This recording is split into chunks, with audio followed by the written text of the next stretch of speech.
Hey there, guys. Dennis here, and I will be talking about the Man of Steel today.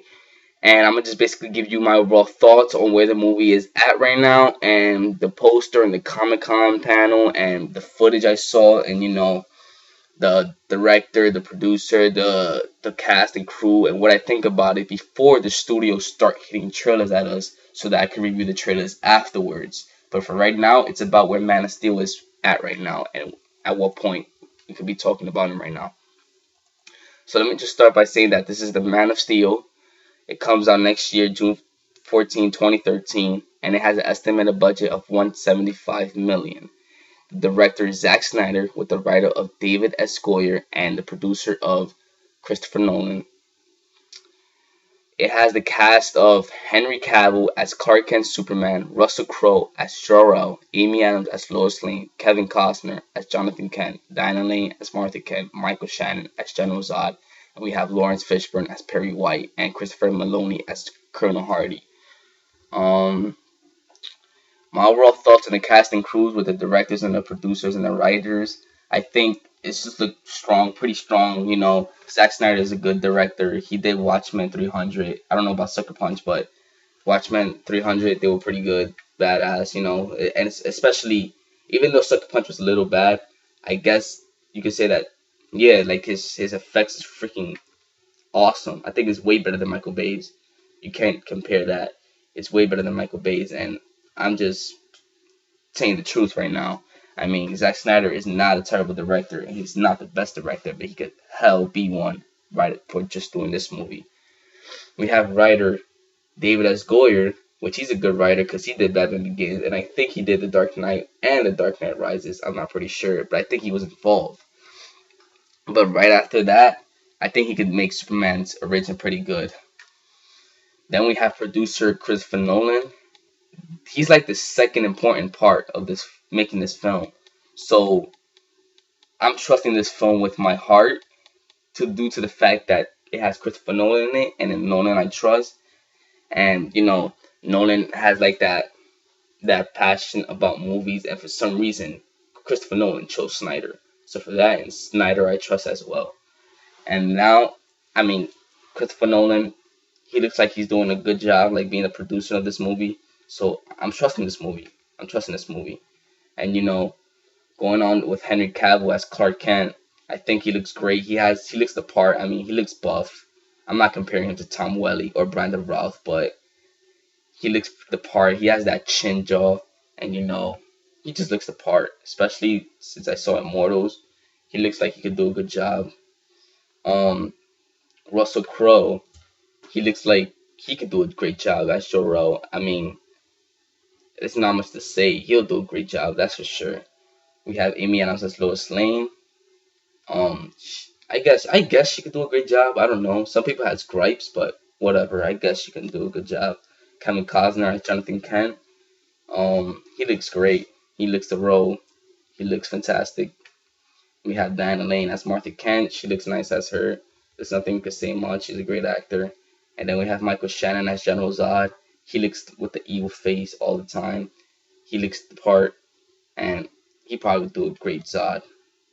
But it would have been better if Gerard Butler was General Zod. Just saying, just saying. Don't you think? But Michael Shannon, probably. And then we have Christopher Maloney as Colonel Hardy. I guess he could play the part. I guess. He looks like that soldier type. I guess. And then we have Lawrence Fishburne as Perry White. Even though Lawrence Fishburne is black, I guess, doesn't mean he can't play Perry White. I mean, it's about the acting ability, not about the sight, basically, what I'm trying to say. So, yeah, the cast and crew, I mean, they look strong. They look like they can support this film. They look like they can make this film work all together with Zack Snyder to Christopher Nolan and to Henry Cavill, all of that. It just looks so nice and fantastic and strong. Next thing we want to move on to is the poster that came on Comic Con. Um, it looks pretty awesome. He's like shadowed away. I mean, you can only see like half his face. Not really half of his face, but you can't probably see his face at all. Only his like the shadow of it, and nose. And then you have the S symbol pretty big and badass, and then you have the Spidey texture, which I really don't have a problem with, and some people just don't like it. I don't know why, but I pretty like it. I like it very much, anyways. But the only thing I don't like about this poster is that the shield behind the S is black. I don't want that to be in the movie. It would look better if it was yellow, and that's the only problem I have. I hope it's just a poster. I think it is, because in the other pictures it was pretty much dark yellow, but it'll be, I guess. This looks great anyways though. It looks pretty badass. I mean, I don't really have a problem with the suit. Some people has gripe with not him wearing the red undies. I really don't care.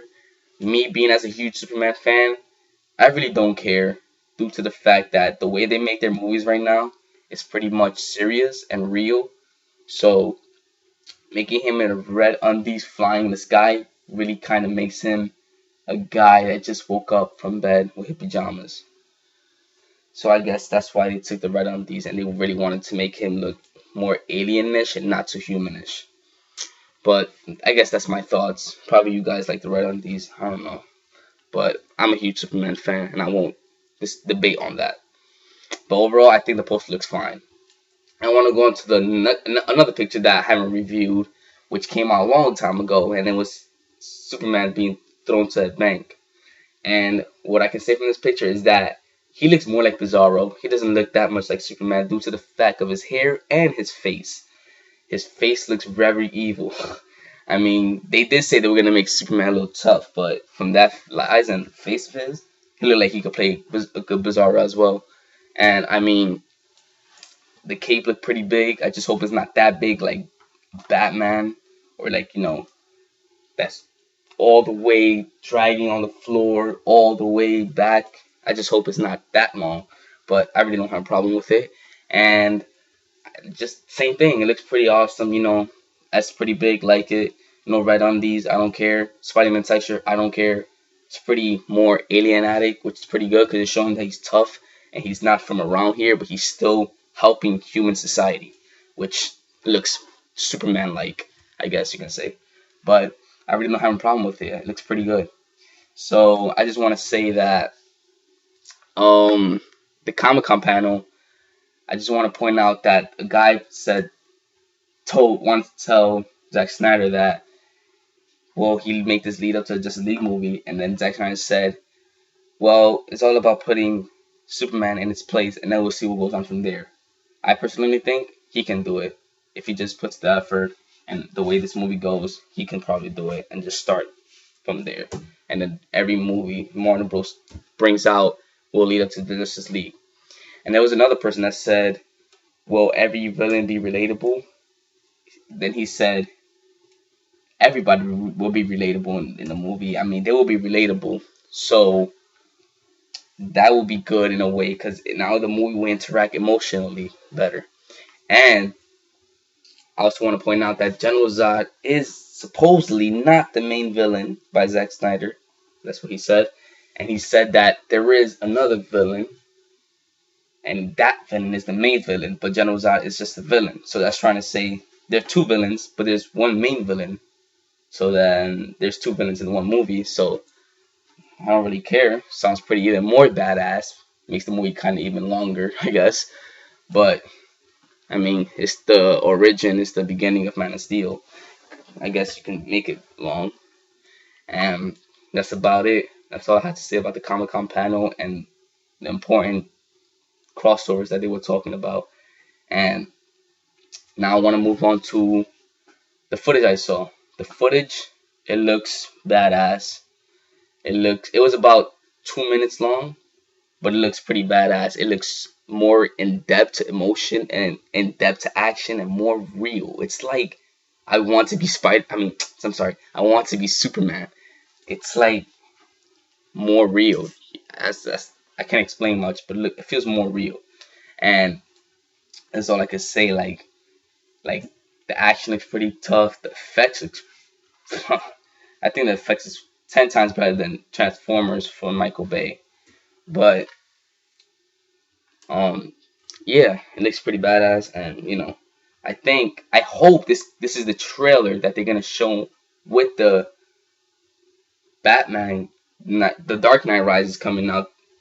I hope they attach this one to that, because in a way, if you think about it, it may not be, due to the fact that this was probably 2 minutes, and they said the teaser was gonna be rated G, and it was 120, and it's 1 minute and 27 seconds.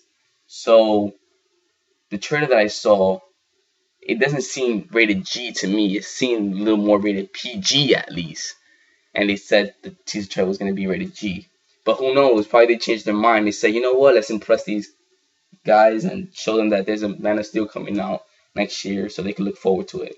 And it's all about money. I guess they will say it's all about money. And that's basically my thoughts about that footage. Um, yeah. So the Man of Steel, it looks pretty goddamn epic. I can't wait to see it. I want to see it so bad, but basically we gotta wait a whole year just to see the film, which I hope is worth it, because I want them to spend their time making this movie right, and I really want to see it so badly. I think this cast and the crew is very excellent for the film, and I can't wait. Once again, this film comes out June 14, 2013, and an estimated budget of 175 million, which I know it will pass by just looking at this movie, because everybody want to see Superman once again. We haven't seen Superman for a while, so I'm pretty sure it'll pass the budget. 175 million is pretty low for a Superman take. Everybody will want to see it. I mean, it's a Superman film, a known character back then. So yeah, that's my review. Overall thoughts on the Man of Steel.